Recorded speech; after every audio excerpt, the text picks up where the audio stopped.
Hey, what's up everybody, it's Shay Thunder, and this is going to be some survival on town once again, but it's going to be a little bit different this time.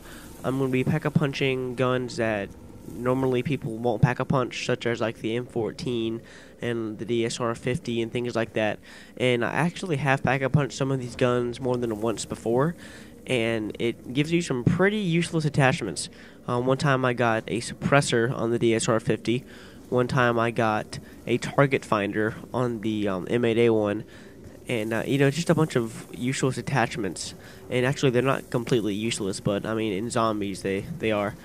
And it's when you pack a punch a gun more than once, and it's really random. You can get a lot of different things, but usually on the first pack a punch, you get the same stuff just about every time.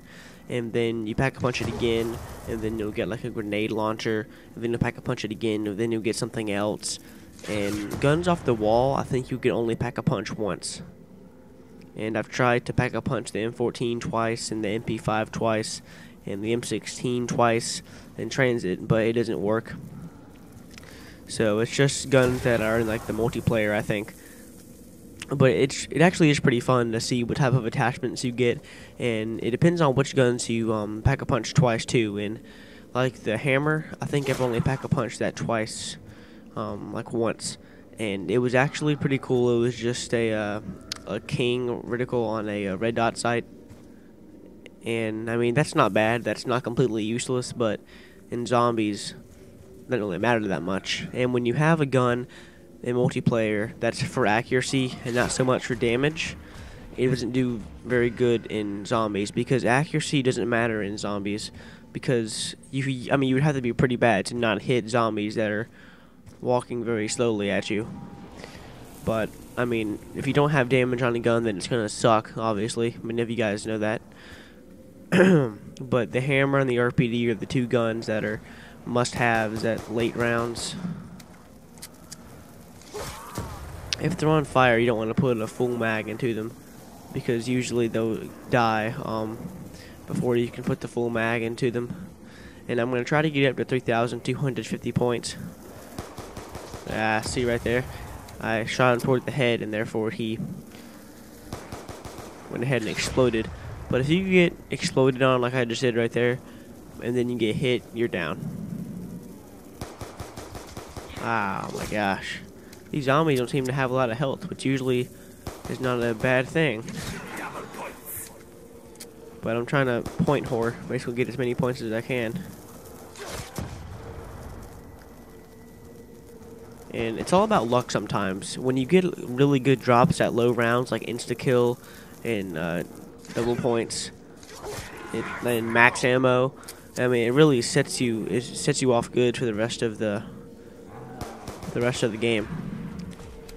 Alrighty, see, since I got the double points, I'm already close to 3,250, so I can go up there and get the door and get Jug. And that's the first thing you want to do. And, it's going to get more interesting as this goes on, because then there'll be more zombies coming, obviously.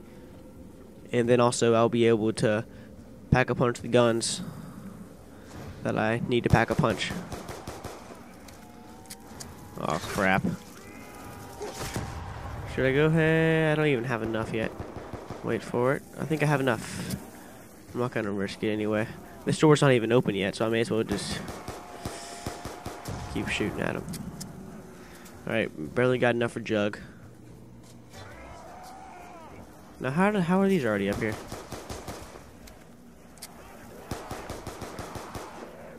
May as well just use this pistol ammo and then get the M14. M14 is actually not too terribly bad pack-a-punch compared to what you think it would be pack-a-punch.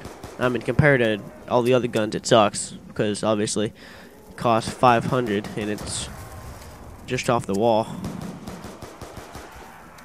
This pistol sucks after round 2.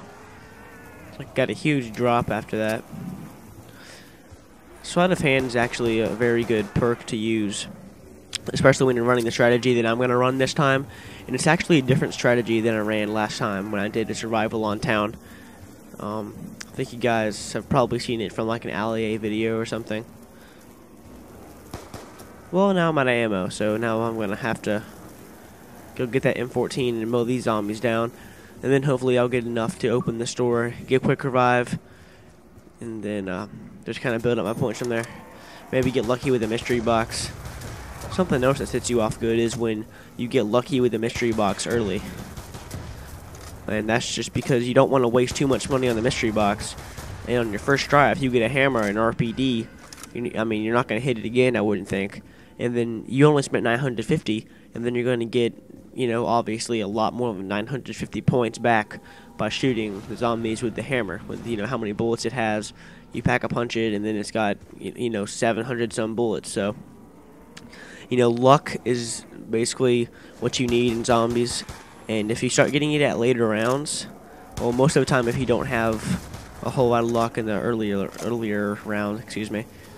But the thing that separates a good zombies player and a great zombies player is like, or not a great and a good, like a bad and an okay zombies player. It's like when you can't get good drops at low rounds, then you always die, and that's basically an okay zombies player.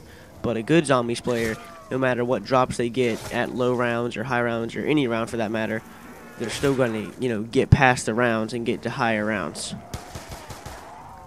But I mean, you can ask some of the people that I played with a long time ago, back in Kino Jototen on Black Ops 1.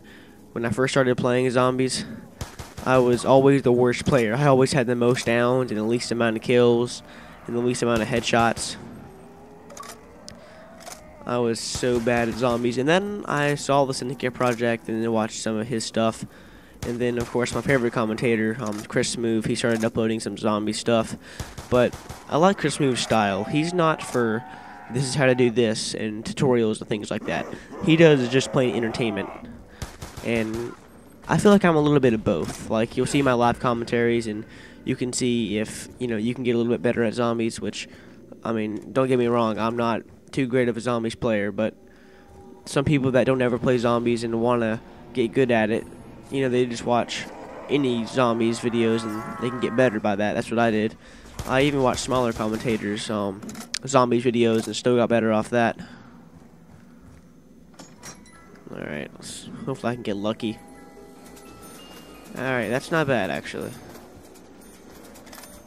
This isn't bad for low rounds like this. High rounds, this thing is gonna suck. Crap. Yes, you see what I mean? You definitely need speed cola. I don't want to get that. I want to get my points.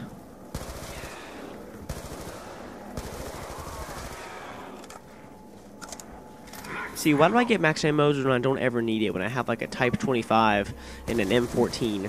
But yeah, when I'm all out of ammo, my Pack-a-Punch RPD and Pack-a-Punch hammer can't get it to save my life.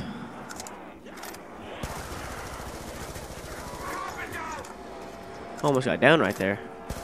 Because when they hit you from up here like 3 times and then you drop down, then that's the point where you almost die. Alright, I don't have enough to go down there and open up the other door, but I'm going to hit the box, see if I can get a better gun or something. It's better than this thing. Alrighty. And what is it? Like already round 6? Alright, I don't know if you guys saw my other video a couple days ago. I've noticed that I haven't been getting nearly as many views as I used to, which is understandable, but the Galvanuckles in transit, that's where they're most useful. I would almost say it's a must for high rounds in transit. But for just survival like I'm doing right now, it's not really that big of a deal. Not for 6,000 points anyway. Now if it was for like 4,000 or 3,000, then it'd be reasonable.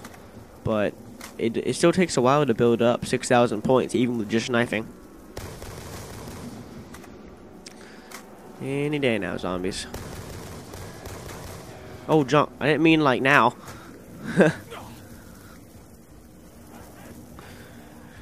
Alrighty, this is basically the strategy. You just run from building to building and just sit up here in the corners and wait for the zombies to come at me and then drop down, which I've gotten to a lot higher rounds with, believe it or not.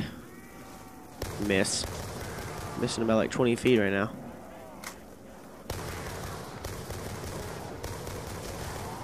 Alright, screw that gun. Need full auto.